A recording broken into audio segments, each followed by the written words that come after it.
You're not crazy, and you're not lazy. And no, constant cravings, exhausting workouts, and hating the mirror is not your forever, especially not after 40, no matter what they've told you. Body freedom is stable energy, balanced hormones, eating carbs without fear of gaining weight, and feeling great naked. And that's exactly where this podcast is taking you. Welcome to the Body Freedom Podcast, where we dig into all things women's health and give you the real actionable tools to claim body freedom for yourself. Follow the show and leave a 5-star rating. It's how more women find us. If you've been told that your blood sugar is a little too high or that you're potentially pre-diabetic and your next move was to cut out all carbs, buy a glucose monitor, and panic every time you ate a sweet potato, I need to stop you right there. Because here's what nobody is telling you. In perimenopause and postmenopause, your blood sugar isn't going haywire because you ate the fruit. It's going haywire because your body is on fire. And no amount of carb cutting is going to put that fire out. In fact, carb cutting is actually making it worse. On this episode, we're talking about insulin, the most misunderstood hormone in the female body.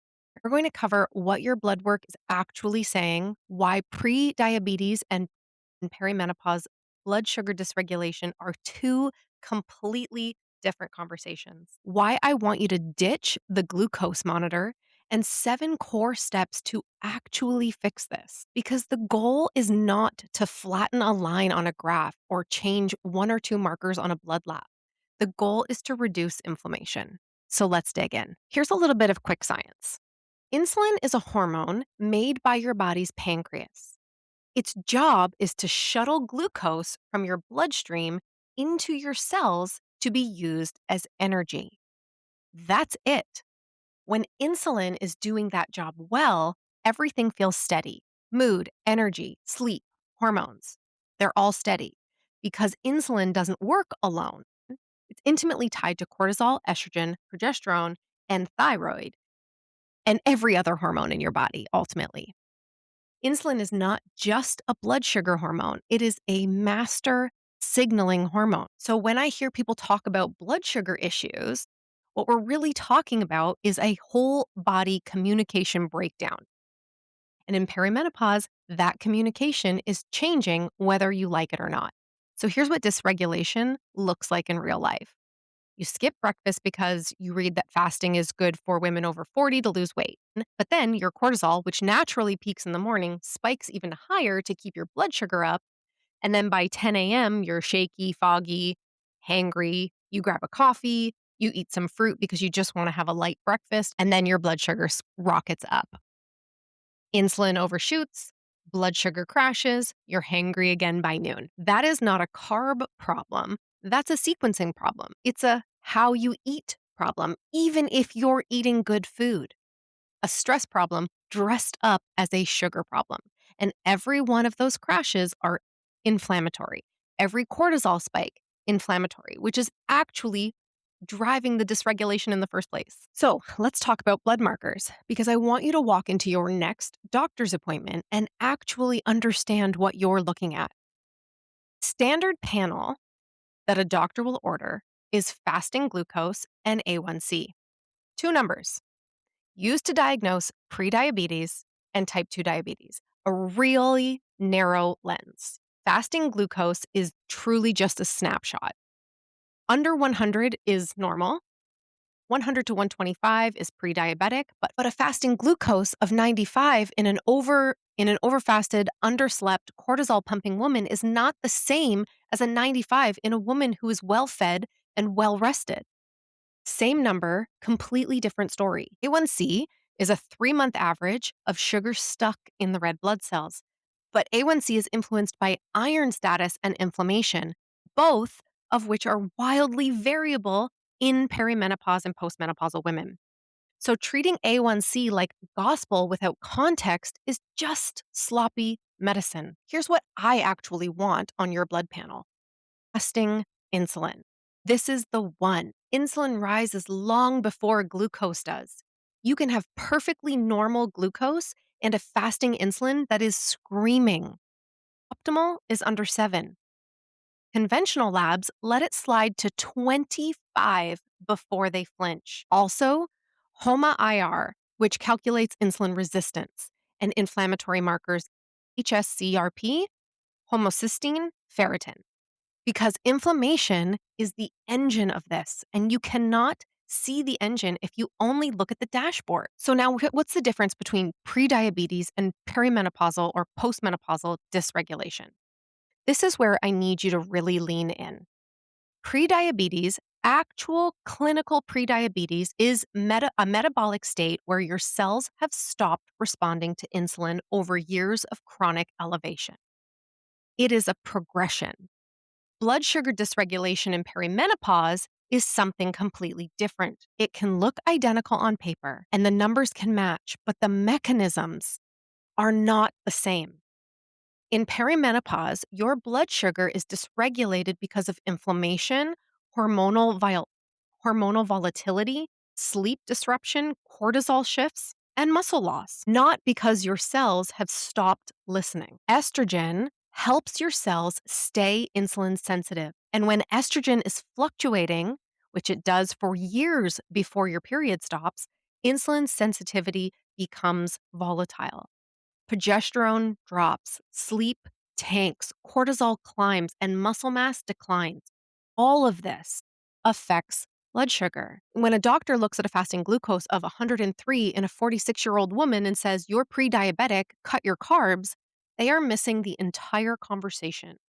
They are treating the dashboard light without even looking at the engine. This is modern medicine's blind spot. It is so trained on diabetes pathway that it cannot see the perimenopausal pathway.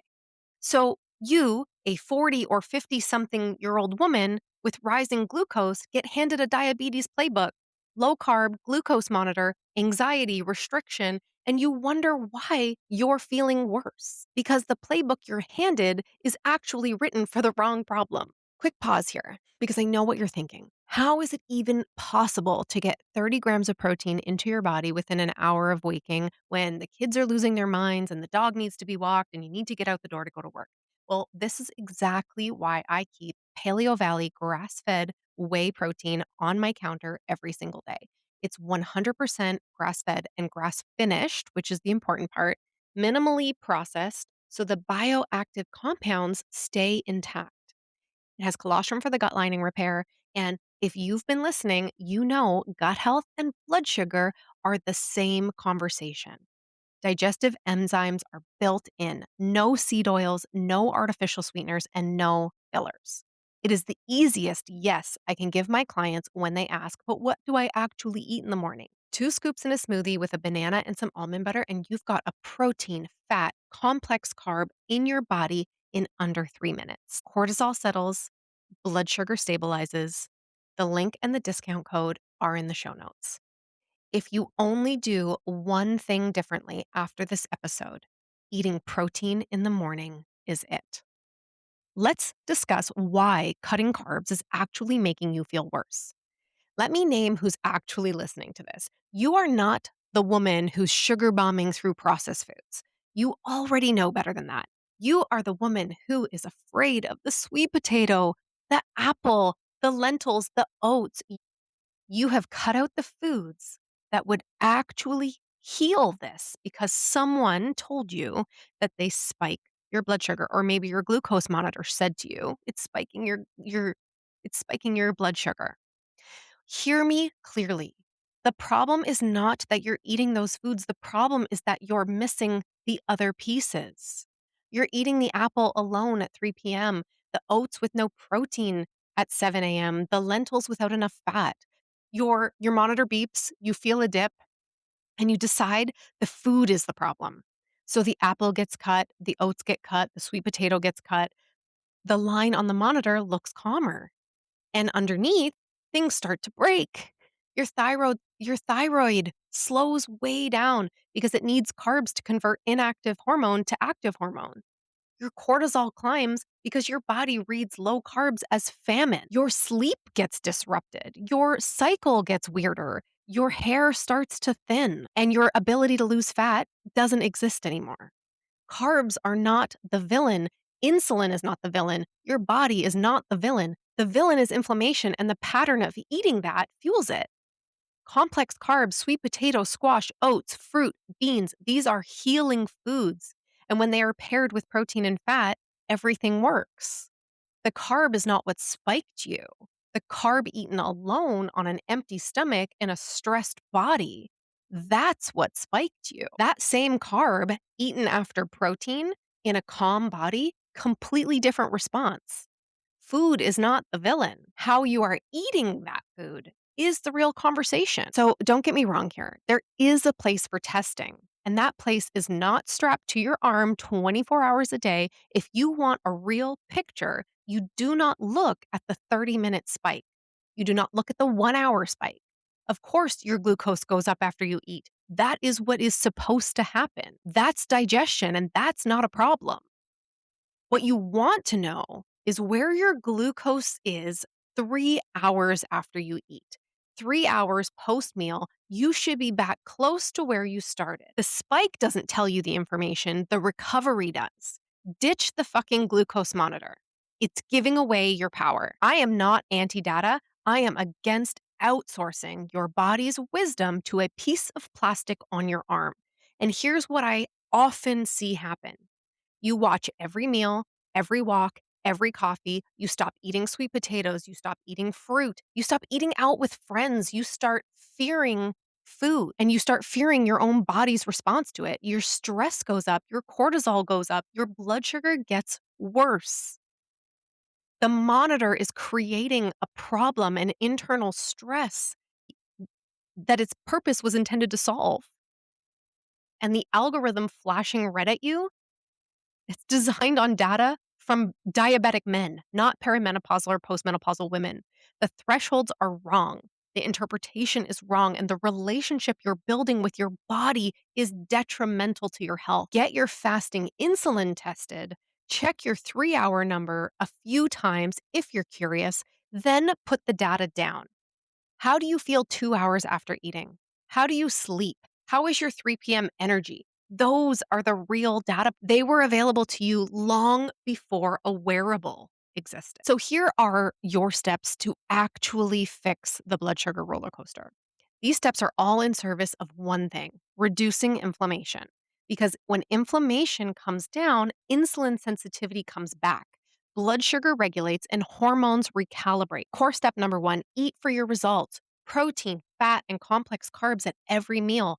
All three, not one or the other. When you eat all three together, you are not spiking, you are nourishing. Incomplete meals are the villain. Stop building plates with missing pieces. Eat first thing in the morning. Fasting was sold to you as a metabolic miracle. For perimenopausal women with a stressed out nervous system, it's gasoline on the fire. Cortisol and blood sugar go hand in hand. Cortisol peaks in the morning, and when you don't eat, it has to keep climbing to hold your blood sugar up. Now your internal alarm before your day has even started is alerting. Eat within an hour of waking. Eat around 30 grams of protein. This single change shifts more women's blood sugar than any glucose monitor has ever. Core step number 2, rest. If you are not sleeping, you are not managing blood sugar. One night of bad sleep makes your cells about as insulin sensitive as someone with prediabetes. That is the research. And the cruel loop, if your blood sugar is dysregulated, your sleep is worse. And the loop has to be broken somewhere. Most of the time, it's not insomnia. It's a body that doesn't feel safe. Core step number 3, move with intention. If you are still resistant to resistance training, you are doing yourself a disservice. Lifting weights is one of the most anti-inflammatory things you can do for your body. Muscle is your largest glucose disposal site. This is not about calories burned. This is about function. The next 30 years of your life. Walking, yoga, Pilates, they're all great. None of them will build muscle the way lifting does. 2 to 3 days a week and real loads. Do not skip this. Core step number 4, stress reduction. And by stress, I don't just mean your inbox. I don't just mean mental stress or financial stress. I mean your nervous system. Chronic stress dysregulates blood sugar more reliably than any food choice you could make. So yes, breathe, meditate, play, and also Be curious. Sit in the quiet without a podcast or without a monitor telling you how you're doing. Embody neutral. Embody trust in your body, not what your gadget says about your body. Core step number 5, detox. Your liver is doing double duty in perimenopause, clearing hormones, clearing toxins, clearing byproducts of stress. If you're loading it down with junk going in and out of your body, you're stealing resources from your blood sugar regulation. Start with what goes in and then what goes on. Endocrine disruptors mess with your insulin signaling directly. Step number 6, target the root cause. Only then do we get to the deeper layers, the gut bugs, the mineral depletion, the hormonal chaos. This is where hormone therapy, peptides, functional testing actually shine. It is not the first step. It is a final layer once the foundations are in place. This is what I mean by root cause, not silencing symptoms. Asking why. Why is the glucose high? What is the body actually trying to communicate? That's the question that is the whole picture. Let me bring this home for you. Thinking about blood sugar as a diabetes or a prediabetes issue only is modern medicine's blind spot. It is treating a symptom and missing a whole woman. Your blood sugar is a messenger. Inflammation is the message. The 6 core steps that we talked about in this episode are not a diet, not a protocol. They are a way of being in your body that says, I am going to listen to what you are telling me, and I'm going to give you what you need. And step number 7 is that body freedom. So stop fearing the sweet potato. Stop fasting through your morning. Stop strapping a sensor to your arm and giving your power to a piece of plastic.